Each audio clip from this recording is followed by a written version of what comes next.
Bismillahirrahmanirrahim. Assalamualaikum warahmatullahi wabarakatuh. Kita berjumpa lagi dalam acara masih membahas tentang pertanyaan-pertanyaan yang telah dirangkum dalam buku Fatwa Imam Besar Masjid Istiqlal.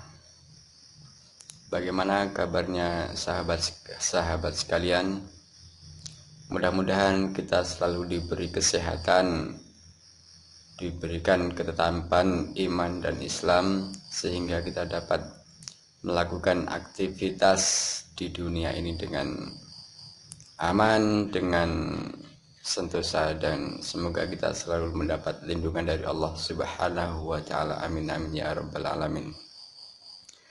Baik, pada kali ini kita akan membacakan pertanyaan tentang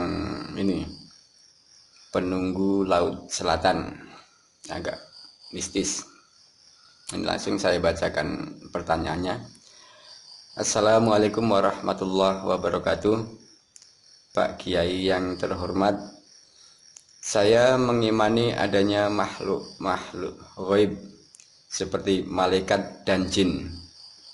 Namun menyaksikan tayangan-tayangan mistis di berbagai media massa dan mendengar cerita-cerita sejenis yang beredar di masyarakat, muncul pertanyaan-pertanyaan di benak. Antara lain, pertama, bagaimana penjelasan agama tentang kesurupan? Kedua, benarkah ada jin atau setan penunggu atau penguasa daerah-daerah tertentu, umpamanya Nyi Roro Kidul yang diyakini menunggu laut selatan dan sebagainya? Ketiga, benarkah makhluk gaib bisa melakukan kontak fisik dengan manusia? Sebab saya sering mendengar cerita orang dipukul setan atau jin dan dibuat tersesat ketika sedang berjalan, terutama di gunung. Sekian pertanyaan saya, mohon pencerahannya dan terima kasih. Wassalamualaikum warahmatullahi wabarakatuh. Ini ada beberapa pertanyaan, langsung saja jawabannya. Waalaikumsalam warahmatullahi wabarakatuh. Dengan senang saya akan menjawab pertanyaan Anda satu persatu. Pertama, mengenai kesurupan, barangkali maksudnya kesurupan jin. Perlu diketahui ada 3 kelompok makhluk Allah Subhanahu wa Ta'ala. Pertama, malaikat, jin, dan manusia.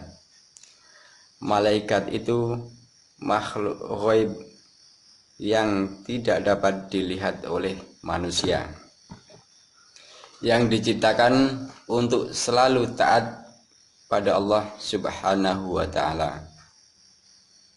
Jin juga makhluk ghaib, tapi ada yang taat dan ada yang tidak taat. Yang tidak taat disebut setan. Baik malaikat maupun jin dapat menjelma menjadi makhluk yang nyata, menjelma menjadi manusia atau menjadi makhluk yang lain. Sedang manusia adalah makhluk nyata atau makhluk yang bukan ghaib. Ada yang taat kepada Allah dan ada yang tidak taat kepada Allah. Manusia yang tidak taat kepada Allah, nah itu juga disebut setan. Jadi di sini setan itu adalah sifat. Jin yang tidak taat disebut setan. Nah, manusia juga yang tidak taat disebut juga setan. Ini tentang manusia yang kesurupan jin, maka ada baiknya kita perhatikan ayat berikut. A'udzubillahi minasyaitonirrajim. alladzina ya'kuluna riba la yakumuna illa kama yakumul ladzi yatakhabbathu syaitanu minal mas. Al-Baqarah ayat 275. Artinya, orang-orang yang makan atau mengambil riba tidak dapat berdiri melainkan seperti berdirinya orang yang kemasukan setan lantaran gila. Menurut Ibnu Abbas, maksud ayat ini adalah orang yang memakan riba pada hari kiamat nanti akan dibangkitkan dalam keadaan majnun. Majnun dalam keadaan gila, kesurupan atau ketempelan jin.